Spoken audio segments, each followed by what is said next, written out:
번도 먹지도 않고 그대로 있는 거예요. 그래서 우리 아내는 좀 과일을 별로 안 좋아하는 것 같아요. 그리고 아내의 식습관 따라 애들이 그대로 가고 있습니다. 자기가 좋아하는 것만 하거든요. 미리 제가 오늘 설교하러 오기 전에 정은이한테 미안하다고 하고 올라왔습니다. 미안하다 했죠, 아까. 왜 미안한지는 안 물어보더라고요. 요거 때문에 그런 겁니다. 그러던 중에 이 본문을 보니까 죄 없는 자가 돌로 치라 아닙니까? 제가 오늘 이번 주에 돌을 많이 들었거든요. 그리고 정은이는 속으로 이런 생각할 거예요. 저 남편이란 사람은 왜 어머니도 계시는데 이런 말을 할까? 어머니도 지금 짱돌 하나 들었죠? 내려놓으세요. 제가 두 여자랑 다 살아봤는데 정은이가 나아요. 훨씬 나아요. 살림도 그렇고 훨씬 나아요. 엄마는 돌들 자격이 없어요. 그리고 이제 민찬이가 이제 중학생이 되기 때문에 학원을 보내야 되는 이런 분위기가 생기더라고요. 그래서 이제 저희 누나도 학원을 보낸다길래 은서가 다니는 학원에 보내려고 학원비를 물어보니까 수학이 30만 원이고 영어는 뭐 32만 원 정도 한다 하더라고요. 그럼 62만 원 아닙니까? 그 민찬이한테 물어보니까 얘가 또 간다네요. 학원을 주구장창 안 간다고 하던 애가 이제 간대요. 공부 안 하는 게, 못 하는 게 너무 쪽팔린대요. 그 이제 학원비를 듣고는 제가 충격을 받아가지고, 그럼 내가 가르쳐야 되겠다 싶었죠. 왜 웃는데? 중학생 정도 내가 가르칠 수 있거든. 책을 사가지고 가르치려고 앉혔습니다. 그리고 이제 면학 분위기가 조성되니까, 야, 밑에 둘이는 네가 책임져라. 난 민찬이를 책임지겠다. 애들이 이제 학업 성과도 이제 평가를 한 거죠. 그러니까 심각해요, 애들이. 미나는 아직 ABCD를 못 읽어요. F 몰라요. E도 몰라요. H도 모르고 이 세 가지를 헷갈려. E, F, H를 헷갈려요. 미나가 안 들었길 바래요. 그리고 혜원이도 아직 구도 안 모르고. 미나보단 조금 나은데 알파벳도 몰라요.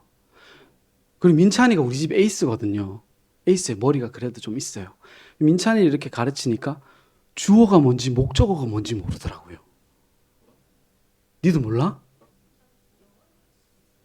영어도 가르쳐요. 영어도 해보려고.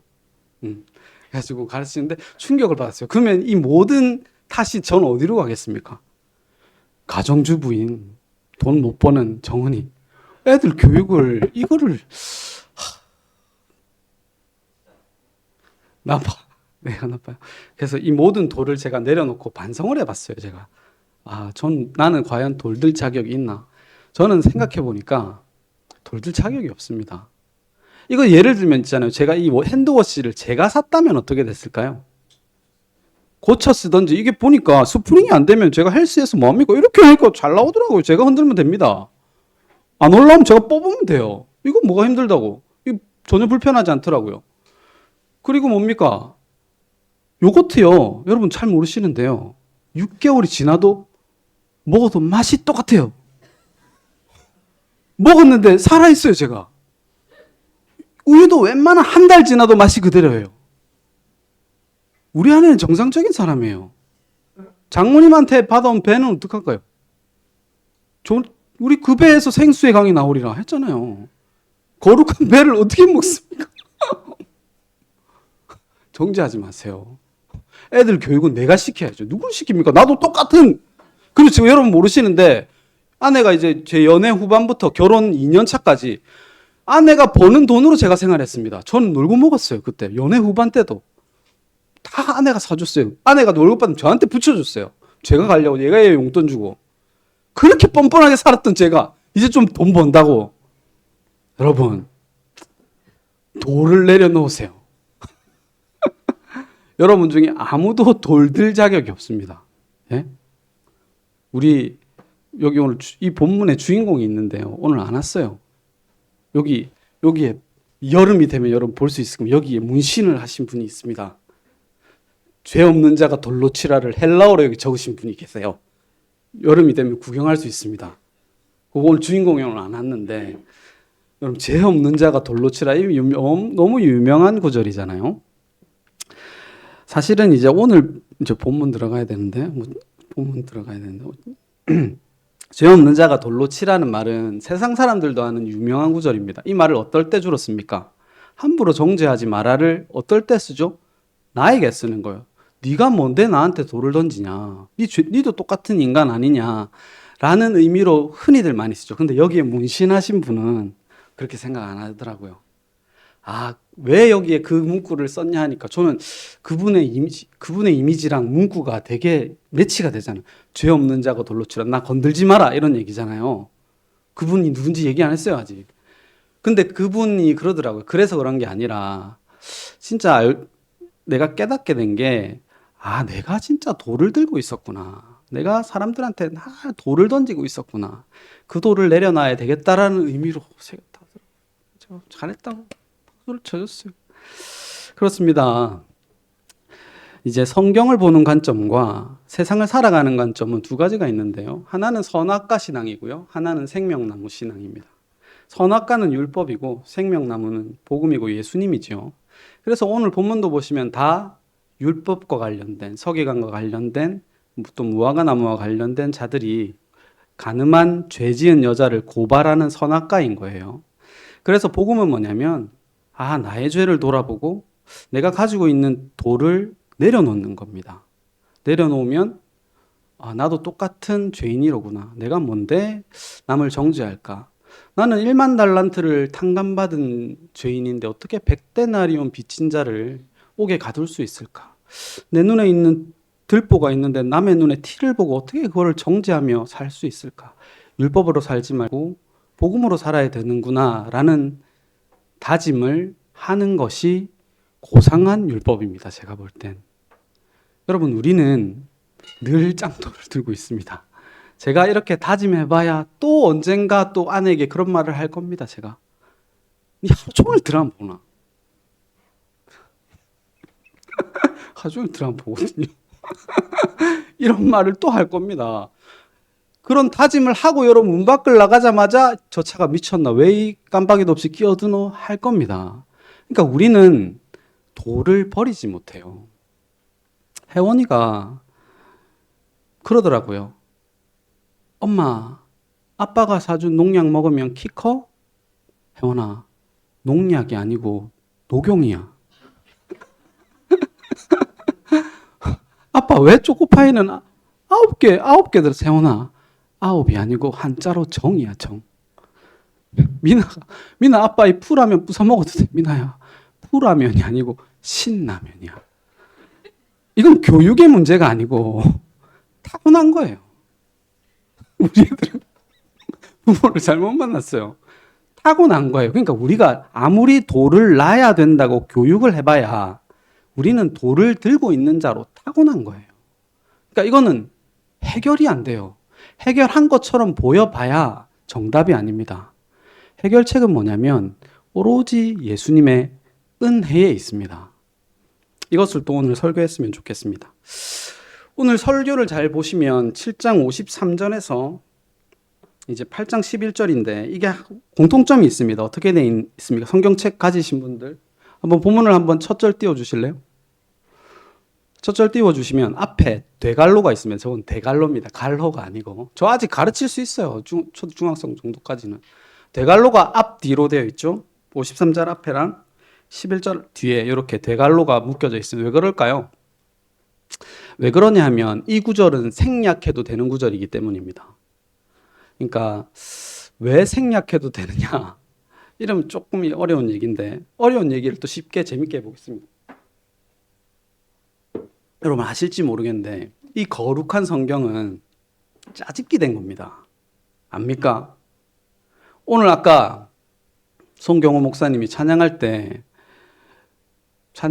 뭘 틀렸죠? 가사를 2번이나 틀렸어요. 근데 틀린 걸 자랑스럽게 또 선창을 해주니까 우리는 원문과 다른 걸 불렀잖아요. 이 권위가 있습니까? 없습니까? 권위가 좀 없으니까 문제지. 권위가 매우 있다면 필사하는 사람들이 원문과 상관없는 글을 적었겠죠. 아까 무슨 가사였죠? 띄워주실래요? 맞아요. 그건 뒷구절이에요. 주님 나의 힘이 되신 애가 원문의 가사고요. 보세요. 내 마음이 힘에 겨워 지칠지라도 주님 나의 힘이 되신 애가 원문이라고요. 근데 앞에 권위 있는 자가 뭐라고 했습니까? 뒤에 띄워주세요. 주님 나를 지켜주시느라고 계속 불렀고 선창까지 했단 말이에요. 우리는 잘못된 본문으로 읽었죠. 근데 이 사람이 권위가 있으면 필사하는 사람이 어떻게 적겠어요? 주님 나를 지켜주시네로 적는 거예요. 그런 오류들이 성경에는 너무 많아요. 그래서 여러분 구약은 무슨 글자로 기록이 되어 있습니까? 히브리어로 기록이 되어 있고 신약은 헬라어로 기록이 되어 있습니다. 그래서 구약의 사본 중에 제일 중요한 사본은 마소라 본문이에요. 마소라 사본이라 하지 않고 본문이라 하는 이유는 마소라라는 학자들이 이제 이 구약 성경에 여러 가지 있는 것들에 원래 구약은 모음이 없거든요. 이 구약 히브리어에 모음을 붙이면서 성경을 다시 쓴 거예요. 그걸 6세기에서 10세기까지 했어요. 엄청 열심히 만들었어요. 그래서 그 마소라 학자들이 쓴 모음과 악센트를 붙여 쓴 이 완전한 구약 성경을 마소라 본문이라고 그래요. 그리고 이제 뭐 사회 사본이 중요한데 이 두 가지 사본이 구약에서는 중요하고요. 신약에서는 바티칸 사본하고 시내산 사본이 중요합니다. 신약에 예를 들면 사본이 얼마나 많으냐면 3,000개 가까이 있어요. 근데 이 신약을 기록할 때 이 신약을 어느 게 정경인가, 이 성경에는 이렇게 말하고 저 사본에는 저렇게 말하고 이 사본에는 요한계시록이 아예 빠져 있고 이 사본에는 아예 디모데전서, 히브리서 다 빠져 있어요. 그리고 뭐 이 성경에는 이 말이 있고 이 성경에는 이 말이 첨가되어 있고 이걸 짜집기 했단 말입니다. 근데 그걸 짜집기 할 때 구약은 마소라 본문, 그다음에 사회 사본, 신약은 바티칸 본문, 시내산 사본만 거의 중점적으로 그 네 사본만 봤습니다. 왜냐하면 사본학자들이 기본적으로 중요하게 여기는 게 있어요. 사본 중에 첫 번째는 오래돼야 된다. 두 번째는 짧아야 된다. 짧은 게 있고 길게 있으면 긴 건 분명히 후대 사람들이 첨가한 거다. 짧은 게 훨씬 믿을 만하다. 그리고 세 번째는 오류가 있어야 된다. 오류가 있는데 어떤 부분은 오류가 수정됐어요. 그러면 뒷사람들이 수정한 것이다 라고 보는 거예요. 이게 사본학의 기본입니다. 그러니까 오늘 본문도 예를 들면 8장이 11절까지 사라진 이유는 왜 그렇겠습니까? 바티칸 사본과 시내산 사본에는 이 구절이 없어요. 그래서 여러분 원어 헬라어 성경 가지신 분은 이 문신하신 분이 저한테 헬라어를 가르쳐 달라는 거예요. 헬라어 원문을 찾으니까 없어요. 왜 없지? 보니까 이거는 빠져 있는 겁니다. 그리고 또 중요한 건 있는데 우리 성경이랑 성당 다니는 사람들의 성경이 다른 거 압니까? 우리 성경은 66권이잖아요. 성당 다니는 사람들의 성경은 몇 권인 줄 아십니까? 성당 다니는 사람 성당 다니신 분 아무도 없어요? 성당 다니는 사람 성경은 73권입니다. 신약은 똑같이 27권인데 구약이 달라요. 구약은 그들이 7권 더 많습니다. 그래서 제가 공부를 좀 해보니까 7권 더 많아도 될 것 같아요. 왜냐하면 이제 기원전 3세기 때 그 이스라엘 사람들이 그리스의 문화 안에 있었잖아요. 그때 뭐 이집트의 왕이 성경이 히브리어로 되어 있으니까 헬라어로 번역하라 그랬어요. 70명이라는 사람이 헬라어로 구약 성경을 번역합니다. 그 번역본이 뭐냐면 그 유명한 70인역이에요. 70인역. 70인역은 그래서 오류가 거의 없거든요. 70인역에는 7개의 성경이 더 있습니다. 구약에. 70인역이 얼마나 중요하냐면요. 신약에 예수님도 그렇고 제자들이 서신서를 기록할 때도 그렇고 70인역을 그대로 인용할 때가 너무 많아요. 예를 들면 마태복음 1장 23절에 처녀가 잉태하여 아들을 낳으리니 요 구절 있죠. 요건 이사야 7장 14절을 인용한 구절인데 그 마소라 본문의 7장 14절에는 처녀라고 되어 있지 않아요. 젊은 여자라고 되어 있어요. 근데 지금 마태복음 1장 24절에는 처녀라고 지금 이사야 7장 14절을 따왔잖아요. 그건 70인역에 그렇게 기록되어 있어요. 그러니까 마태복음의 기록자는 70인역을 본 거예요. 그리고 뭐 있을까요? 오늘 시편 교독했죠. 40편 6절 한번 띄워 주실래요? 여기 보시면 주께서 내 길을 통하여 내게 들려주시기를 이렇게 되어 있습니다. 그죠? 근데 여기서 내 길을 통하여 내게 들려주시기는 의역이에요. 내 길을 뚫었나이다 이런 번역이에요. 원래는 내 길을 뚫었습니다를 번역하니까 이렇게 의역하면 되겠다 해서 저렇게 번역한 거고 요 구절을 그대로 히브리서 11장 5절인가요? 띄워주실래요? 10장 5절에서 그대로 인용하거든요. 한번 읽어보겠습니다. 시작. 그러므로 주께서 세상에 임하실 때 이르시되 하나님이 제사와 예물을 원하지 아니하시고 오직 나를 위하여 한 몸을 예비하셨도다. 내 길을 뚫었습니다가 아니고 한 몸을 예비하셨도다로 지금 번역했죠. 요거는 어디서 딴 거냐면 70인역에 저렇게 적혀 있습니다. 그리고 또 제가 한번 얘기를 한 적이 있는데 있는데요. 야곱이 죽을 때 유언을 하잖아요. 야곱이 죽을 때 유언을 할 때 뭐를 의지해서 유언을 합니까? 성경 퀴즈. 이거 맞추면 성경 진짜 해박한 겁니다. 야곱이 12아들 예언을 할 때 뭐를, 예? 지팡이. 창세기 가보면 침상머리라고 돼 있어요. 침상머리. 근데 이걸 인용할 때 히브리서에서는 뭐라고 하냐면 지팡이 머리라고 돼 있어요. 70인역엔 지팡이라 돼 있거든요. 그리고 히브리어로 지팡이와 침상은 똑같은 글자입니다. 모음만 달라요. 그게 마소라 학자들이 모음을 붙일 때 이거는 죽기 전에 했으니까 침상이 맞겠다 싶어 미타라고 밑에 붙인 거, 마테라고 붙이면 지팡이에요. 미타라고 붙인 거예요. 그리고 야곱과 관련된 침상의 모든 단어는 세 번 정도 나오는데 제가 보니까 다 지팡이로 하는 게 맞는 것 같아요. 야곱에게 있어서 지팡이는 너무 중요하죠. 지팡이는 성경에서 다 십자가를 의미합니다. 침상은 사실 성경에서 안 좋은 의미로 많이 쓰입니다. 어쨌든 이 얘기를 하는 이유는 제가 지식적인 거 하는 거 별로 안 좋아하는데 지식적인 거 안 하는 것도 우리에게 율법이 될 수 있겠다 싶기도 하고, 그리고 중요한 건 제가 하고 싶은 얘기는 그겁니다. 이걸 깊이 공부하면, 사본학을 깊이 공부하면, 그래서 킹제임스 버전은 70인역을 중심으로 번역한 성경이거든요. 킹제임스 버전을 따르는 사람들은 70인역을 엄청 극찬합니다. 그 70인역 극찬할 만해요. 마소라 본문에 오류가 많은 건 많이 있습니다. 뭐 예를 들면 창세기에 야곱이 몇 명이 애굽으로 내려갑니까? 야곱과 70명의 식구들이 내려가죠. 근데 사도행전 7장에서 스데반이 설교할 때 몇 명이라고 나와요? 75명이라고 나와요. 그것도 70인역에는 75명이라고 되어 있기 때문입니다. 70인역에는 구약 성경이 7권이 더 많기 때문에 그 7권도 보는 것도 중요한데, 저는 그렇게 성경을 보는 관점은, 그래서 뭐 원문이 중요하니, 그래서 사본학을 공부해야 되니, 그래서 이건 뭐 요 밑에 각주가 돼 있으면 밑에 없음, 언어 사본에는 이렇게 돼 있으면 그걸 다 위로 올려야 되니, 이런 싸움은 사실은 중요하지 않다고 생각합니다. 그거는 내가 성경을 알려고 하는 열심에서 비롯되는 거예요.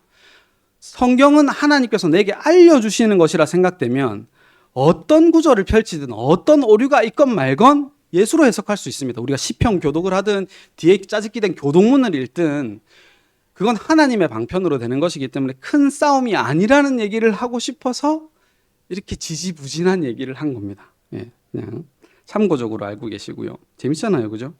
저도 하다 보니까 재밌더라고요. 70인역이 참 중요하구나라는 생각도 했습니다. 자, 본문의 여자는 율법에 의해서, 선악과에 의해서 끌려옵니다. 누구 앞으로? 예수 앞으로. 이 여자가 여러분 생각에 한번 물어봅시다. 남자들한테 한번 물어봅시다.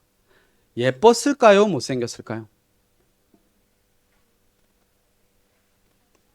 이 여자가 불쌍합니까? 마땅히 돌맞아야 됩니까? 불쌍해요. 그래서 제가 그 중세 바로크 시대나 르네상스 시대 때 그렸던 그림을 한번 봤는데 한번 보여주실래요? 저거 렘브란트의 그림입니다.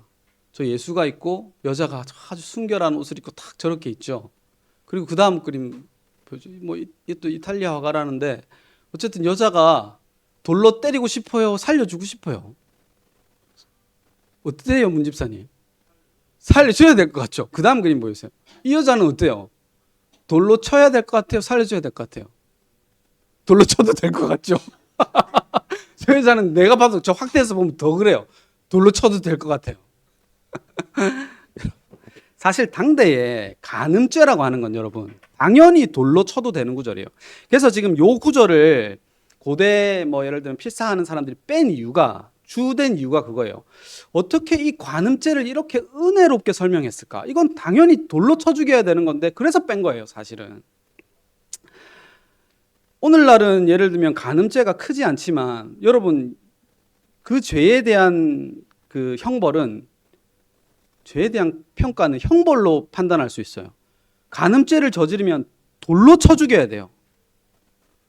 예를 들면 오늘 여러분 지난주인가 초등학교 교사가 1학년을 죽였다면서요. 칼로 찔러가지고 초등학생 1학년을 죽였대요.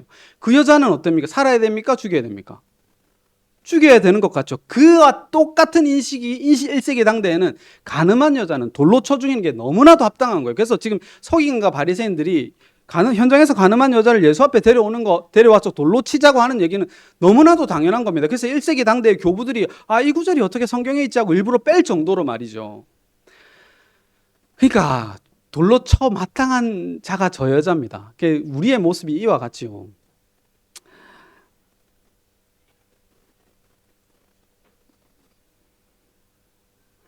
가늠한 여자가 왔고, 간음죄라는 걸 원래 여러분 이 쌍방의 죄거든요. 딴 것이 그리 저 여자 떼어주세요. 괜찮네요. 저 여자 쌍방의 죄잖아요. 그러면 여자만 오지 않고 남자도 같이 와야 됩니다. 사실은. 근데 남자는 없고 여자만 있어요. 왜 그럴까요? 뭐 남자가 도망을 갔건 아니면 남자와 뭐 바리새인이 짜고 쳤건 그런 건 중요하지 않아 보이고, 중요한 건 성경이 지금 예수님이란 남자 앞에 가늠한 여자가 끌려온 그림을 보여주고 있다는 게 중요한 거예요. 이 그림이 솔직히 사실 성경 전체의 내용입니다. 이 여자가 오니까 수많은 율법들, 선악과들이 둘러쌌어요. 그리고 예수님이 뭐라 합니까? 앉아 땅에 글씨를 쓰십니다. 몇 번 쓰시죠? 2번 씁니다. 첫 번째 쓰니까 군중들이 막 질문을 하고 웅성웅성 난리가 났어요. 근데 2번째 쓰니까 어떻게 합니까? 양심의 가책을 느껴 다 돌아갑니다. 이 사건이 뭘 말할까요? 예수님은 지금 하나님이시잖아요. 창조주입니다. 창조주가 앉아 땅에 글씨를 쓰는 사건이 뭐냐면 말씀이 육신이 되어 우리 가운데 거하시니 그 사건이에요. 예수님이 성육신 하신 사건이 글로 쓰신 거예요. 그럼 2번째 사건은요? 2번째 글은 뭡니까? 우리 신비에 새긴 성령의 오심을 나타내는 거예요. 이게 구약에 똑같이 나오는데요. 하나님이 구약에 글 쓰신 사건이, 돌판에 글을 쓰신 사건이 있죠. 뭡니까? 십계명입니다. 십계명 첫 번째 돌판을 하나님께서 직접 써주시고 이 돌판을 들고 내려오니까 가늠한 여자와 같은 이스라엘이 뭘 하고 있습니까? 금송아지를 섬겨 우상숭배라는 간음을 하고 있다고요. 그러면 이 법을 들고 내려가고 있어요. 이렇게 하면 이렇게 하라, 이렇게 하라, 이렇게 하라는 법을 들고 내려가는데 법을 벌써 다 어기고 있어요. 사실 하나만 어긴 게 아니라 10계명 다 어긴 겁니다. 해석해보면 그래요. 그러면 이 법 앞에 이들은 다 죽어야 돼요. 근데 이 돌판을 어떻게 합니까, 모세가? 던져서 깨버립니다. 이것이 첫 번째 돌판의 의미예요. 똑같죠? 지금 여자 탓을 하는 아담에게 선악과를 손으로 따먹었기 때문에 정령 죽으리라는 법이 적용돼야 돼요, 그들에게는. 근데 그 법이 적용되지 않고 엄한 정결한 짐승이 죽습니다. 이게 첫 번째 돌판이 가지는 역할이에요. 자, 이 정죄한 여인은, 가늠한 여인은 반드시 돌로 마땅하게 쳐서 죽여야 됩니다. 그러나 예수가 쳐서 죽여집니다. 이게 첫 번째 돌판인 거예요. 2번째 돌판을 하나님께서 십계명에 다시 새겨주실 때는 단어가 추가됩니다. 자비롭도다, 자비롭도다. 은혜가 많으시고 인자가 많다, 나는 사랑이 많다고는 새겨주시는 2번째 돌판은 어디에 보관이 돼요? 속죄소 밑으로 들어갑니다. 핏뿌림 밑으로 들어간다고요. 거기서는 너희는 다시는 죄를 짓지 마라 이렇게 되는 거예요. 짓지 마라가 그냥 내가 앞으로는 안 지어야 되겠다가 아니고 예수 안으로 가두어 버린다고요. 우리를. 너희는 다시는 내가 죄 못 짓게 할게 라고 가두어 버린다고요. 2번째 새긴 신비 안에는. 그래서 성령이라고 하는 기름 부음은 우리에게 너무나도 큰 선물입니다. 이게 사실은 오늘 본문 처음에 등장하는 문장에서 다 기록되어 있어요. 각각 그 집으로 돌아가고 예수는 홀로 감람산으로 가시니라. 이 구절입니다. 여러분, 이 말씀을 듣는다고 하는 건 너무 중요한 일이에요. 죽고 사는 게 달려 있잖아요. 조는 사람이 왜 없어요? 조는 사람이 좀 있어야지. 좀 졸아요. 그래서 제가 할 말이지. 말씀을 듣는 게 너무 중요하고, 집에 가면 뭐 합니까? 여러분, 집에 가면 뭐 하는데요? 드라마 봐요. 저도 솔직히 저만큼 핸드폰 많이 보는 사람 여기 없어요. 저 거의 하루에 8시간 핸드폰 봅니다. 핸드폰은 이 기록이 뜨거든요. 8시간 봅니다. 저보다 트렌드가 빠르게 쇼츠를 섭렵하는 사람이 없어요, 저기서. 제가 제일 트렌드가 강합니다. 쇼츠를 엄청 봐요, 제가. 집에 가면 제가 성경책을 안 본다고요. 성경책 보려고 이거 샀어요, 제가. 1년 반 전에. 여기는 제가 오랫동안 봤던 그 손에 익은 성경책을 놔두고 바꿨어요, 이제. 이거 불편해요. 많이 보려고 샀는데 1년 반이 됐는데 보세요. 하나도 안 봤죠? 본문만 봤어요. 그래서 들고 왔어요. 안 봐요, 성경책. 설교 준비도 좀 열심히 했으면 좋겠는데 안 한다고요. 우리는 각각 집으로 돌아가요. 돌아가도 됩니다. 말씀 열심히 들어서 나는 교회가 집보다 편해 하는 사람 있습니까? 그건 집에 너무 무서운 사람이 있기 때문이에요. 너무 싫은 사람이 있기 때문이에요. 교회 가서는 마음이 편해요. 그거 거룩한 게 아니에요, 여러분. 말씀 듣는 게 너무 행복해요. 여러분, 이 교회에 왜 왔어요? 말씀이 좋아서 왔어요? 밥이 맛있어서 왔잖아요. 사람들이 좋아서 왔잖아요. 혹시나 강은식이 좋아서 오신 분 있습니까? 그 좁은 길을 가시는 분들에게는 제가 축복을 드립니다. 우리는 다 각자 집으로 돌아가요. 억지로 감난산 쫓아가면 뭐합니까? 잡니다. 감난산의 이름이 뭐냐면 감남이란 말은 올리브라는 말이에요. 올리브산이라는 말이에요. 올리브는 어떻게 씁니까, 여러분? 올리브 뭐합니까? 올리브는 뭐하죠? 주로 성경에서는 기름을 짭니다. 기름 짜는 곳이에요. 예수님이 감남산으로 혼자 가신다는 말은, 그 올리브산으로 혼자 가신다는 말은 내가 그 올리브 기름 짜는 틀에 박혀 너희에게 기름을 주리라 하는 그 의미예요. 그게 이름 뜻이 겟세마네입니다. 기름 짜는 틀. 감남산 안에 언덕이 겟세마네예요. 거기서 모든 제자들은 할 거라고 따라왔지만 졸면서 합니다. 예수님 홀로 기도하십니다. 예수님 홀로 감남산으로 가십니다. 그것이 복음이에요. 아무리 내가 깨어 있으려고 하고, 아무리 내가 들었던 돌멩이를 놓으려고 하고, 내가 그래서 예수님의 은혜를 알았으니 나도 용서하는 자가 되어야 되겠다 하지만 더 큰 율법입니다, 여러분. 안 됩니다. 그래서 저는 당당하게 집에 가서 쇼츠를 볼 겁니다. 당당하게 드라마 좀 그만 봐라 얘기할 거고요. 네가 10원을 버나 하고 또 까먹을 겁니다. 우리는 그런 존재입니다. 그런데 예수가 홀로 감람산에서 그 모든 일을 완성하셨더라. 그것이 복음인 거예요. 그것이 생명나무고요. 그 은혜로 사시는 저와 여러분이 되셨으면 합니다. 어제 저희 집에 5명의 아이들이 잤거든요. 서아 서한이가 우리 집에 자는 바람에 어제 사실은 저는 또 침대에 누워있고, 제가 욕할 자격이 없죠. 저는 침대에 누워있고 아내는 밖에서 분주하게 아이들 밥을 차리고 치우고 뭐 그러는 와중에 서아와 혜원이가 누가 크냐는 논쟁을 했어요. 누가 크냐, 제자들처럼 누가 크냐의 논쟁을 했는데, 이제 서아가 키가 얼마나 좀 돼요? 140쯤 된다 그러더라고요. 혜원이가 지도 140 된다고 저한테 줄자를 가져와서 키 좀 재달라고 하더라고요. 그래서 제가 뭐라고 했게요? 엄마한테 재달라 그래. 제가 돌릴 자격이 없어요. 엄마한테 재달라 그래. 그랬어요. 그러고는 좀 제가 또 본문이 생각났어요. 제가 그래서 혜원아 이리 와라. 내가 재줬어요. 이제 대충 되니까 135 정도 되더라고요. 혜원아 너는 35 될까 말까 하는데, 그러니까 에이 하더니, 근데 중요한 건 이 식탁에서 무심하게 앉아있던 우리 서한이가 나는 37인데 그러는 거예요. 누가 봐도 서한이가 작거든요, 혜원이보다는. 그래서 나는 37인데 그러더라고요. 아니 나 40일지도 몰라 그러길.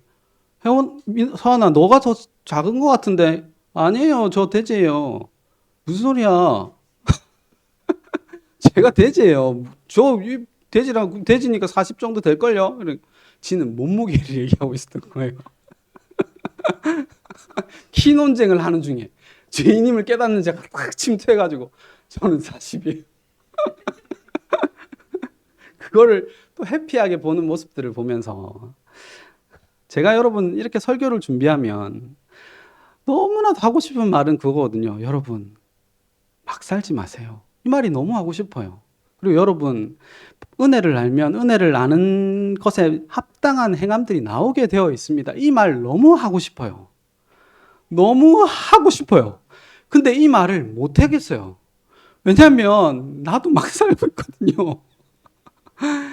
은혜에 비롯되는 그 가끔의 선한 행동을 억지로 자랑하고 있거든요. 그 말을 못 하겠어요, 여러분. 키 자랑을 하고 있건 죄인임을 고백하며 그렇게 거룩하게 하건 우리가 볼 때는 그냥 애들이 놀고 있는 거예요. 하나님이 볼 때는 그렇단 말이에요. 서울대 나온 사람이든 초등학교도 못 나온 사람이건 사람 볼 때는 크지만 하나님이 볼 때는 그냥 어린아이입니다. 내가 책임질게, 내가 홀로 감람산을 갈게 하는 것이 은혜가 왕노릇하는 교회의 모습이 아닌가 생각합니다. 다 같이 기도하겠습니다. 하나님,